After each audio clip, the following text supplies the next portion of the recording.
Good morning and welcome to Plugins for LabTech Patch Remedy demo. Today we're going to talk about Patch Remedy and how we can use Patch Remedy to help us improve our patching services that we provide to our clients through LabTech. First off, you're going to want to go visit www.pluginsforlabtech.com and go to your Patch Remedy section and go find your support, and under your support section you'll find our download, our latest patch downloads. Go ahead and download this product, open it and export it. Okay, once you have it exported, it'll end up here. You'll need to make sure that you come over here and unlock it. So you're going to, let's get rid of that one and pull down a fresh one here. Let's show you what I mean by unlocking it here. Yes, we're going to extract it to my desktop. Sure, that'll work. Perfect. All right, there we go. There's our new one.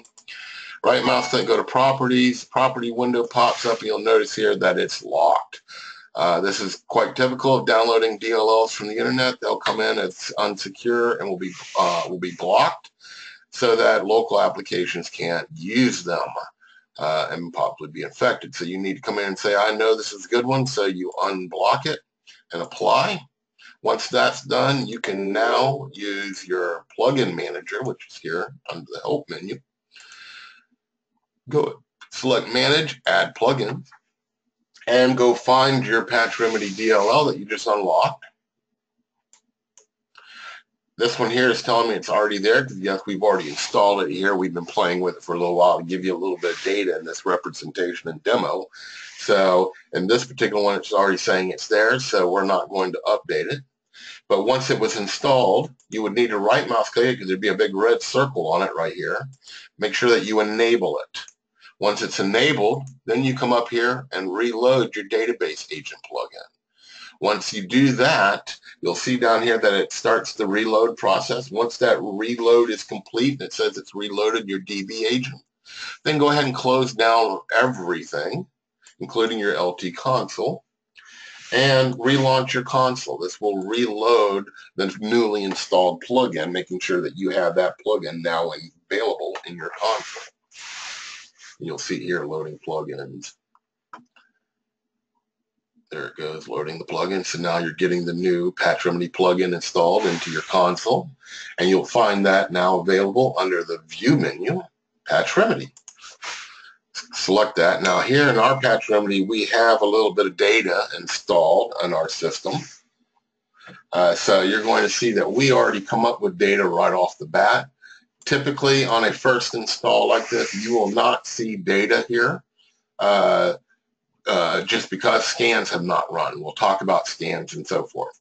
Patch Remedy uses a scanner that will go out and pull information directly from the machines, as well as provide repair processes and other database maintenance services that take place as part of those scans. Patch Remedy uses data from the LabTech database to populate several of its tables. So although the scanner is not running, you may find certain tables that have data in them. These are tables represented in LabTech that we're pulling data from and crunching down to provide you logical information about your current patch statuses across your networks. Other tables may be empty based on whether or not scans have taken place. You can see when systems have been scanned, you'll get a scan count here.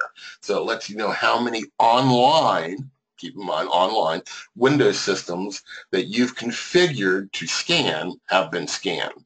Patch Remedy will not scan systems or schedule scans against systems that are currently offline. To get scans going, and get data flowing in your system, you need to set a scanning interval. I typically start out with 1 to get the system running, and then back it down to normally about 4, which is every 4 hours. It's a good chance. That means that scanner is going to run 6 times a day, and once upon those 6 times, there's liable to catch every system that would normally be online. It would likely catch that system at least once online and is able to scan it, thus giving you a fairly reasonable view of data available to your MSP as a whole. We allow you to set what clients you want to scan so that you can include or exclude clients from your overall statuses and repairs and services. It will also count against all the different tables that are holding data. So we exclude or include those machines in the data that we're collecting here within inside each of the tables or in the tabs that we're providing here. At any time, if you've turned on the master switch, which sets scanning to start, you can force a scan. You will need to have the master switch on for force scan to work. Force scan will also do auto updates and clear pushes if these 2 buttons are also selected as on, so that when you do a force scan, it will go through the same process as if these buttons were selected or unselected based on their current state. You can also refresh the entire system view by selecting refresh views here, which will refresh all tabs, all data, at one time and give you a refresh, so that if you or any time feel that your data has changed, you've been working in the system and want to just refresh the data that's here, making sure that you've got the most recent view, you can come do that here. We give you your license validity date so that you can see how long your Patch Remedy license is valid for. And we give you a status indicator of the number of client percentages that you have enabled for scanning. So for customers with large client counts, gives you kind of a rough idea of the overall inclusion of the clients that you have in your system. Once we've allowed the system to scan once or twice, we should have some data available to us. System scan should have a counter that gives you a valid number. You should also be able to see the number of WA versions that we have available to us. And then this particular view, you'll notice here we do WA versions by OS type and the number of versions that we see across the MSP. Right now, I'm doing pretty well. Earlier today, we had a couple counts on the Windows 7 Professional that I was able to quickly resolve using Patch Remedy. And you can see here that we still have machines under Server 2012 that have more than 1 version available, which means we have at least 1 or more machines that are out of date in the Server 2012 arena. The rest of them are all 1s, which means there's only 1 current version available across my MSP for each OS type. So I should be up to date for every OS type that I have, because I know Windows 7 has about 15 different WA versions available to it. I only have 1 across my entire infrastructure. They're probably all up to date. You can see here from WA systems up to date, I'm at 95%, which means out of the 19 systems, I have 95% of those systems are up to date with WA, which means I probably only have 1 or maybe 2 systems here under the 2012 data center that could be out of date. We go over here to WA versions tab, and under the WA versions tab, we'll see all the current versions that are being listed, most current versions across my MSP, and how many computers are reporting to be in that group. Here you can see that we have 1 server, 2012 data server, that is out of date. A current version is 7.9.9600.163.84. We look up here, and 2012 Data Center R2 should be 7.9.96.174.89. So we're 163, so we're definitely a version below that. So this machine here needs to get updated. We can export these lists to CSV value and get our entire WA versions list, not just the ones that are out of date, but all of them. So if we come in here and select this, it'll send it to CTemp. We can open up directly, and when we do, we'll see that we get all my machines and all their current versions. You can see the WA versions there listed by client name, OS types. Skip Microsoft updates are third-party updates for Microsoft. So Office updates and Skype updates and Zoom and other Microsoft softwares outside of the OS hotfixes being skipped. 99.910% of the time, this is always going to be blank. Most machines, if not all machines by default, have Microsoft updates turned on as part of it, and this list here is only going to show you machines that don't have Microsoft updates turned on. Right? That's a particular registry key in the registry of each Windows box that it looks for, and it's part of the scanner. Goes out and scans to see if it can find any of those machines that are registered not to update Microsoft updates. That's Office updates and Zoom updates and Skype and things of that nature, outside of the Microsoft OS updates that you would normally get. So typically you would expect that this table here remains 0. If it's 0, you're in good shape. It means all your Windows systems are updating Office products and other Microsoft products outside of just hotfixes. Hotfix tab. We go in here and we can take a look and we can see that, well, we were reporting that we had some machine here that was a problem. So our server 1 was out of date. It looks like it's been retried. It looks like the RT count, which RT is remedy attempts, is 3. So this machine was probably at an earlier version, did 3 attempts to upgrade to this version, and is now needs to be allowed to reattempt again. So what we're going to do here is we're going to come and clear all attempts to clear those counts from this list, and that way auto updates will retry any machine that it's previously attempted to repair. It'll try again to repair them 3 times. In the process, we can get a maintenance to reboot it. Keep in mind that auto update does not reboot systems. Let me rephrase that. Auto update does not reboot systems. You are required to reboot the system yourself.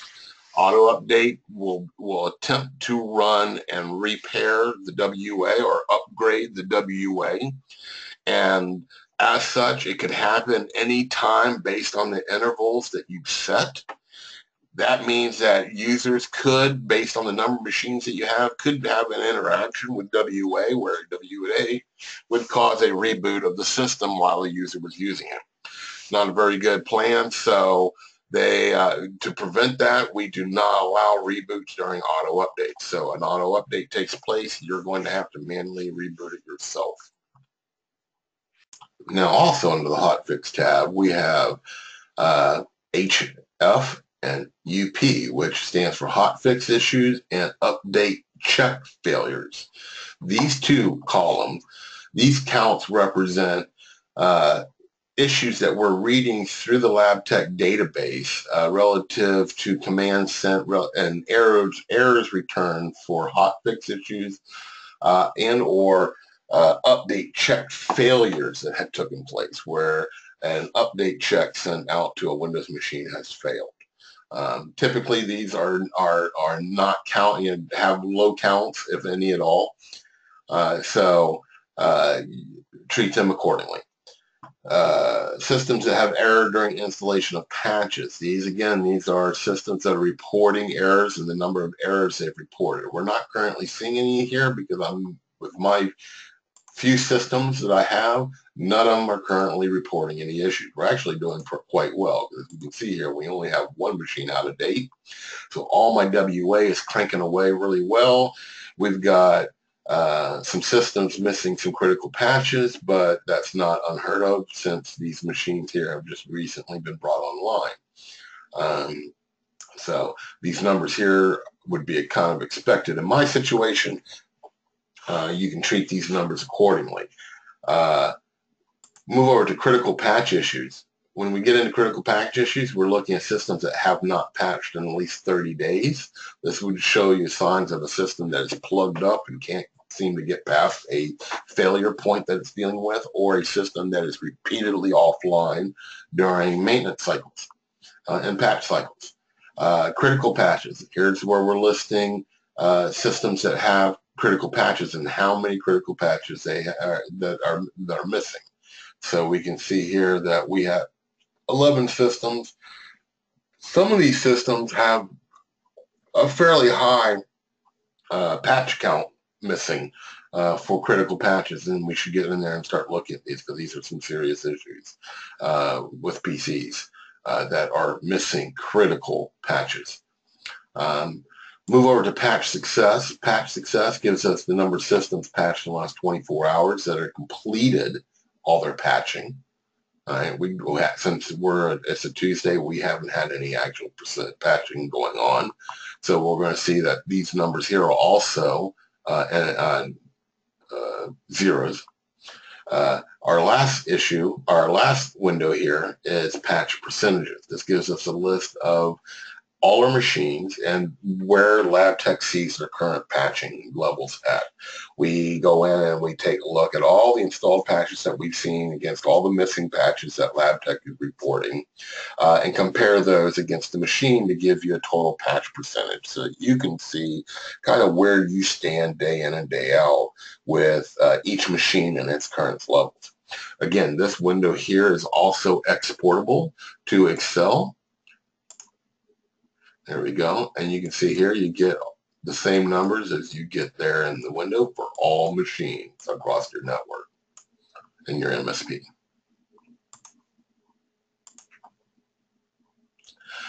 Auto update attempts, as we discussed before, auto update attempts to repair or update WA to the latest version. You can find that information out about what we consider latest versions under our little help button here. So if you select our help button, you'll notice that it comes up here and gives you some basic information about our repair. You can read about our repair in this knowledge base article here. That is when you come and select, let's go back to a hotfix issue or WA version issue. When you come in and attempt a repair, this key function here, all these different data views have a menu associated with them that will give you functions and features. Attempt repair is basically that. It goes through and follows this particular documentation on the repair process. Updates, we provide two types of updates. You'll notice here in our update sections. We update to the latest and update Windows 7 and 2008 to this KB article reference. All right. That is this particular version number of WA. The reason for that, it's a midpoint. This was known as a very stable release of WA for Windows 7 in 2008. It is about 2 years old now, so it's not one that I would suggest bringing your system to and maintaining it. But if you were having systems that were having problems, this is a great medium step to bring those systems up to get to a good functional WA version that was low CPU usage and was very stable for the time. Otherwise, we'll update you to the latest, which based on the date that you're watching this could be any number of versions. So you'll notice we don't list that particular version here. Just assume that it will be the latest available version for the OSs that are currently available to have WA updates. We stipulate that we do it with the no reboot switch. So this is safe to run at any time during the auto updates. Now, we provide this repair. We also provide a repair called the MK patch fix that was provided by Marty. A lot of you might know him. He's one of the head guys for LabTech Geek and a great contributor to the community. He provided me this fix, said it worked really well for him, and this is kind of what he runs as his de facto default when it comes to the need of repairing systems that are having some patching issues and maybe gotten stuck, either because of the system itself or through LabTech. So this kind of cleans everything up and kind of gets it started again. It goes through reassociating importing a certificate with this particular fingerprint. That helps clean up some of the issues that WA might have with using and identifying patches that were signed with a particular fingerprint. We go through and clean up the WA and encrypt services. We remove some software folders that are tied to the WA services and the WA, so that these have to be re-imported, and thus any errors that might exist in those will get cleaned up. We go ahead and restart our services that we had stopped, and then we go through and reset Windows to its current default. Resend, we basically have LabTech refresh itself for all the patches that this system needs to have, and then we go out and push all the patches back out to that system again. Typically, if a system is having some light level of problem with patching, this process will tend to clean it up. Each menu area usually has a menu set with it. As you can see, we have the update WA to our KB article we had discussed earlier, that mean point. We also have update to the latest. We in this particular one, we also offer some clear attempts. You can always open up the agent console for any computer that is listed here, so that if you need console access quickly, you can do that. We also provide these other two features called with Reboot on both of those WA updates on the WA out of date portion, so that if you wanted to initiate a repair with a reboot, you could do that here. Each of our systems come with a reboot column. That's this RB column. We also have a column that is undesignated. This column here represents whether or not the computer is currently online. The RB column represents whether or not the computer currently is in a pending reboot state. If it is in a pending reboot state, it would give us an idea that maybe that system is waiting a reboot before the WA version gets updated to the next level.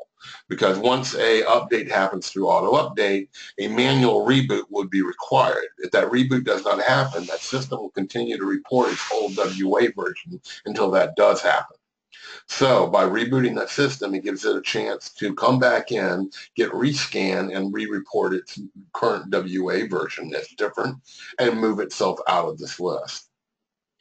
We can at any time click on our reboot button, and it'll ask you, do you want to send a reboot command down to that PC?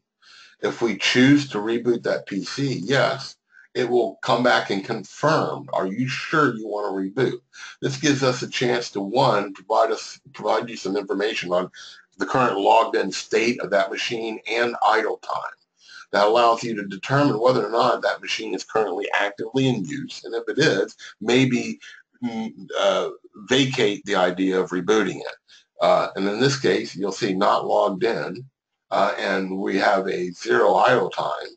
So this machine is currently being used by a user that's logged in. So by rebooting it, if we felt safe that the time and place was right for reboot, we could reboot this machine and not have any effect to a particular user that may be logged into it.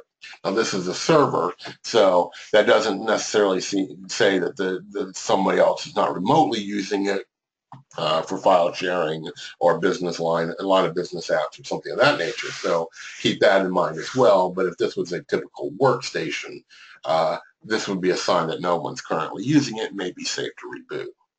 We can always cancel out of our reboot, and no reboot command will be sent. Patch configuring. When we come over to the configure tab here, to get ourselves going and start scanning, we have to turn on the master switch. So make sure that your master switch is on, you've got your clients configured, you set your interval, and if need be, you can force a scan anytime. To force a scan, you put force scan. Whatever's set here is going to happen in the scan section here, so just keep that in mind. Once the scan is done, the services are refreshed, data should be refreshed, and we will be able to go back and revisit any new data that was brought in. At any time, you can also use the refresh views button, and that refresh views button will refresh all data. And you can see that taking place. Yeah, there you go. They're all moving again. Data got refreshed. That's pretty much it for Patch Remedy. If you have any questions, feel free to visit us at support.pluginsforlabtech.com. We have forums on each of our plugins. So to get support, just go to the forum for that particular plugin, create a new topic for that plugin, and you'll be able to get support with that plugin and any of the problems that you might be experiencing at the time. Feel free to reach out to us and let us know if there's anything we can do to help you or anything to improve on the plugin. We do update the plugin regularly, so and the plugin updates itself automatically, so you do not have to do anything directly to get the plugin to update itself. It will do that as we make new releases. We also will announce when releases come out, so if you want to be first in and not wait for the plugin to update itself, you're able to do that as well. When plugins do update, they tend to update during the midnight hour or that first maintenance cycle that takes place on the beginning of the service cycle. And so make sure that your LabTech server has got internet connection and is able to communicate out to our support site here. And and then making sure that you regularly refresh your LT console so that you can download and update your console with any new updates that come in regularly will help you keep updates on the latest versions of Patch Remedy. I hope this has been helpful. If you have any questions, answers, feel free to post on our support site. Thank you very much. Have a nice day.